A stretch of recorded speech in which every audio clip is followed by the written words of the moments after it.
Hey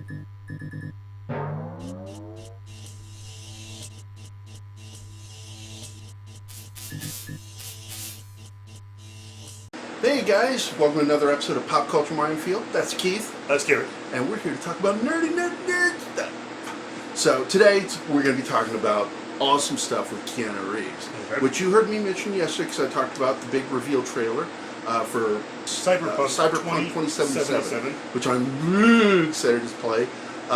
And we're going to be talking a little bit about John Wick, Ubisoft, and Jessica Chastain, because everybody knows how much I love her. She's so awesome. Anyway, stick around for after the credits.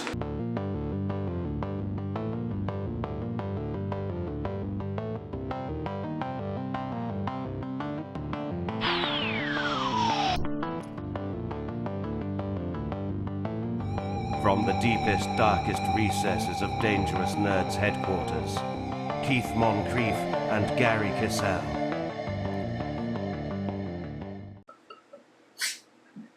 So, let's talk episode. Susan's going to have her little bit. She's going to be talking about Ghostbusters.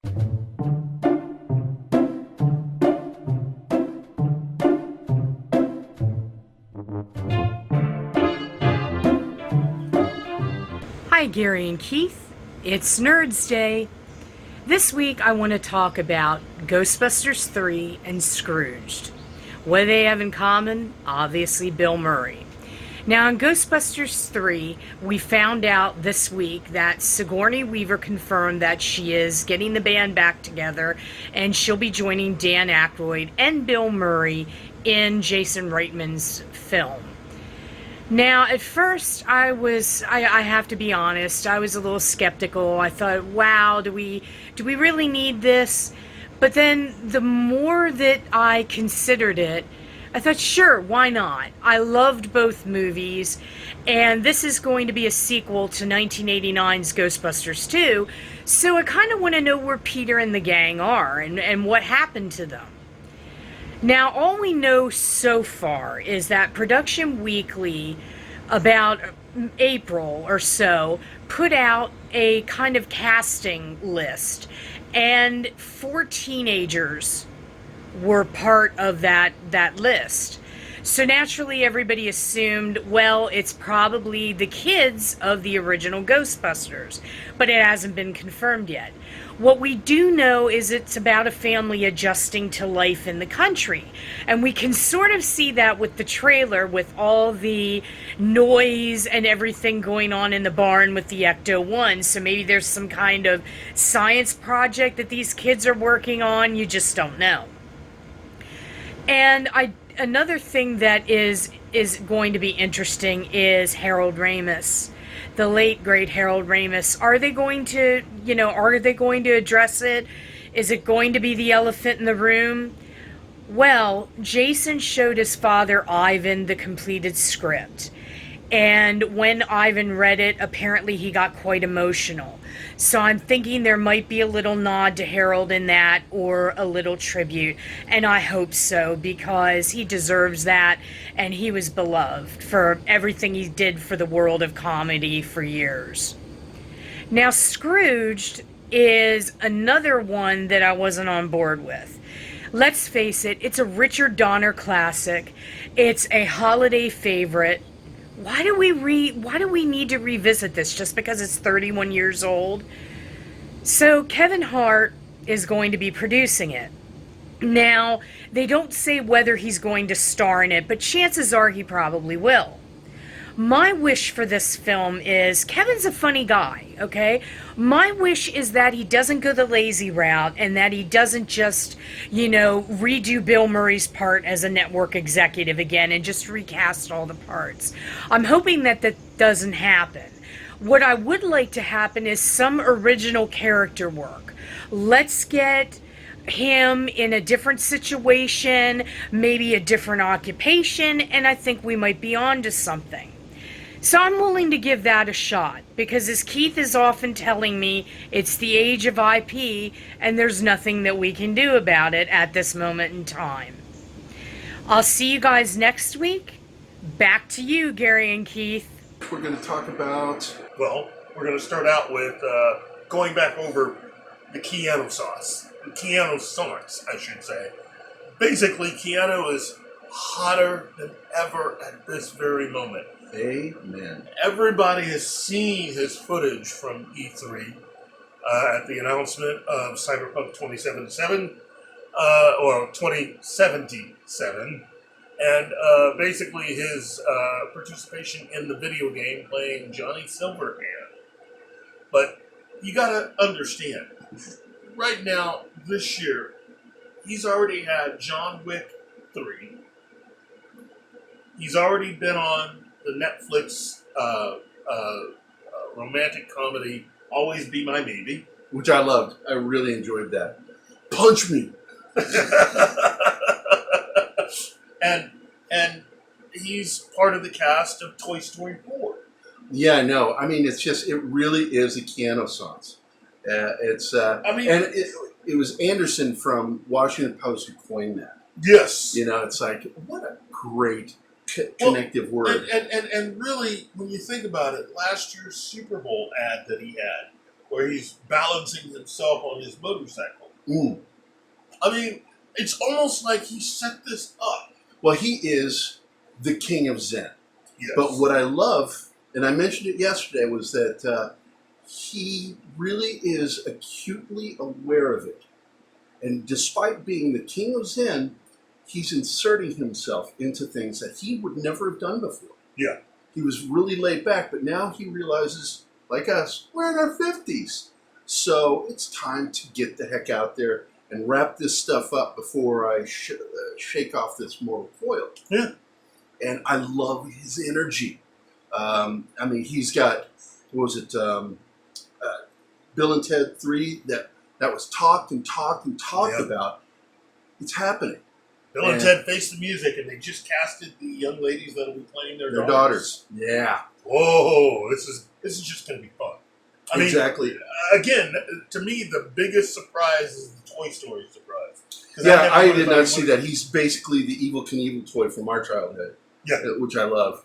I had that. It was superposable on the handlebars. Crank it up. Then, like, later they came up with the rocket sled. Yep. Remember that? Oh, man. Many hours of wasted childhood on those things. But it's really exciting because, I mean, he really is putting himself out there. Yeah. And he is pushing twice now, if not 3 times, for Wolverine. Which I said to you, which you and I both are simpatico in the fact that he cannot become the X-Men's Wolverine. He's just too old. Yeah. Because they're going to want somebody who's going to be able to play it for at least 10 years and grow into the character.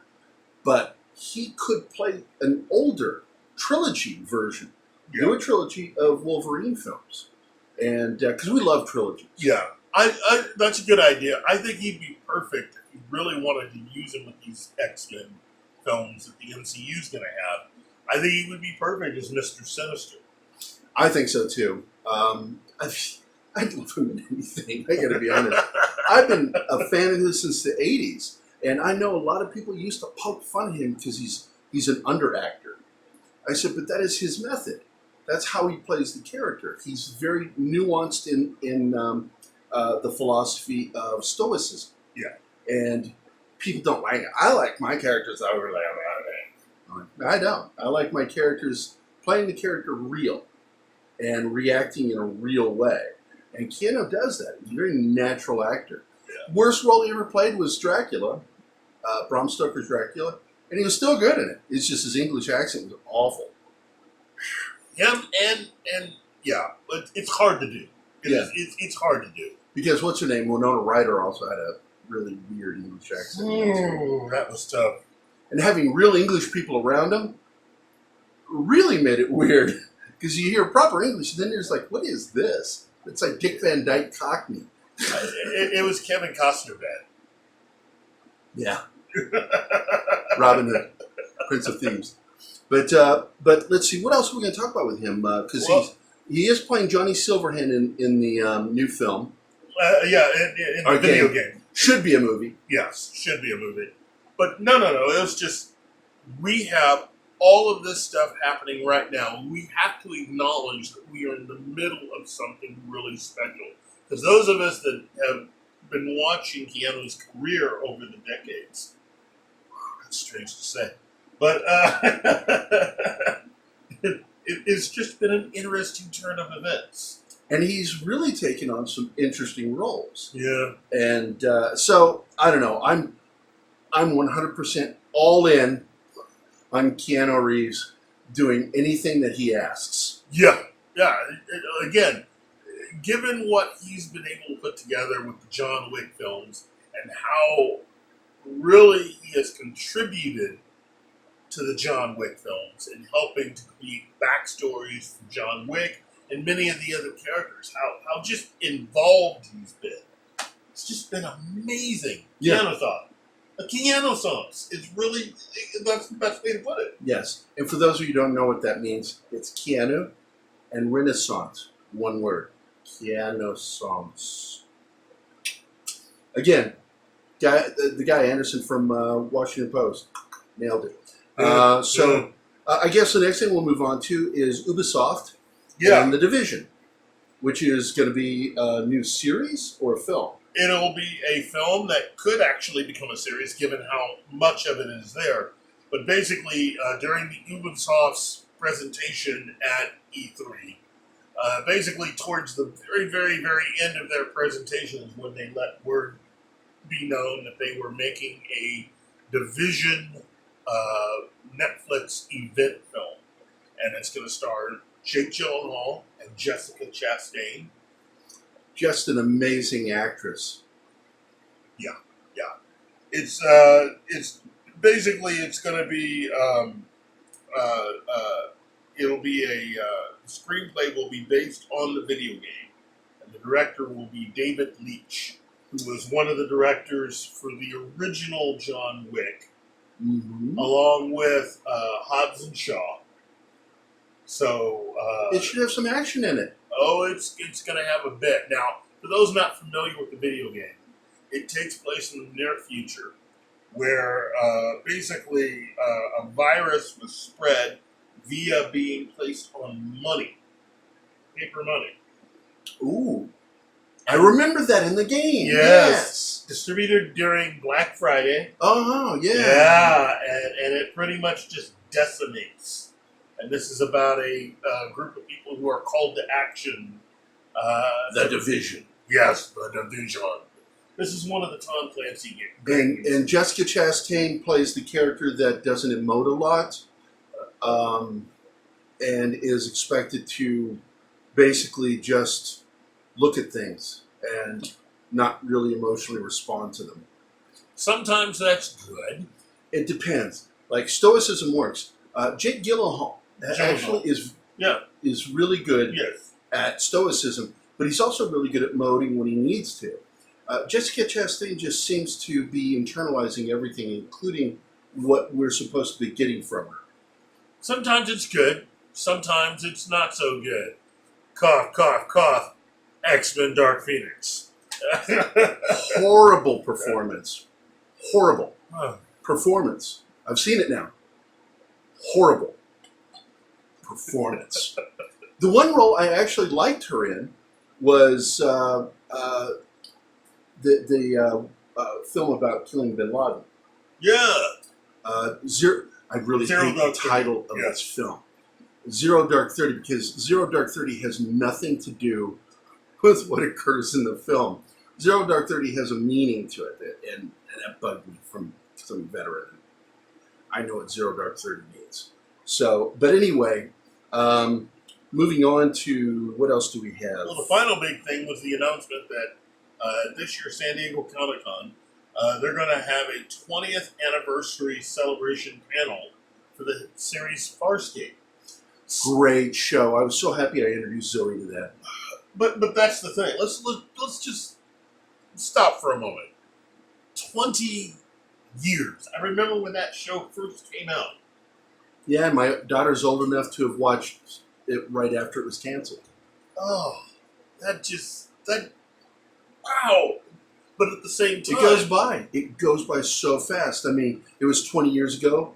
We lost DeForest Kelley. Yeah. It was 40 years ago on the 11th that we also lost John Wayne.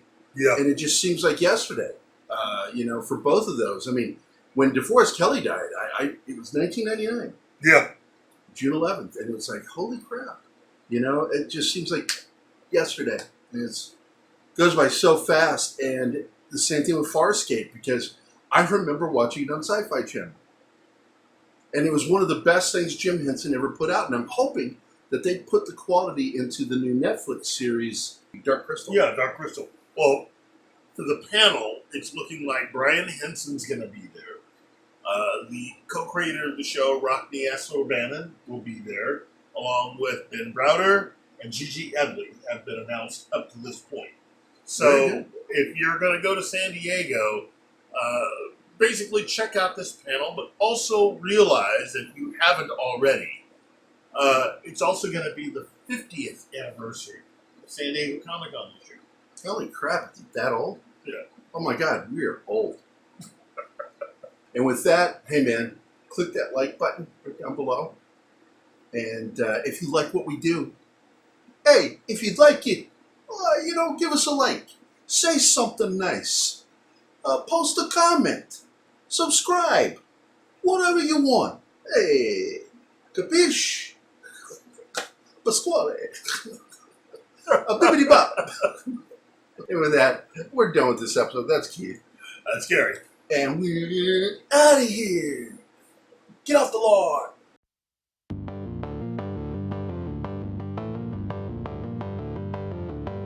Please remember to like, subscribe and comment, as we love to hear back from our viewers.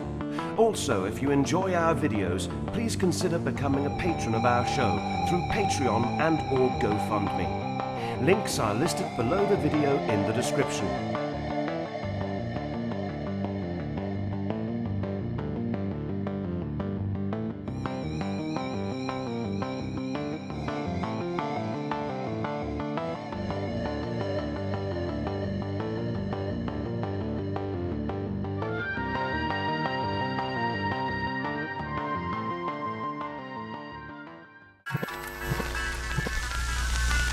Y'all come back now, you hear?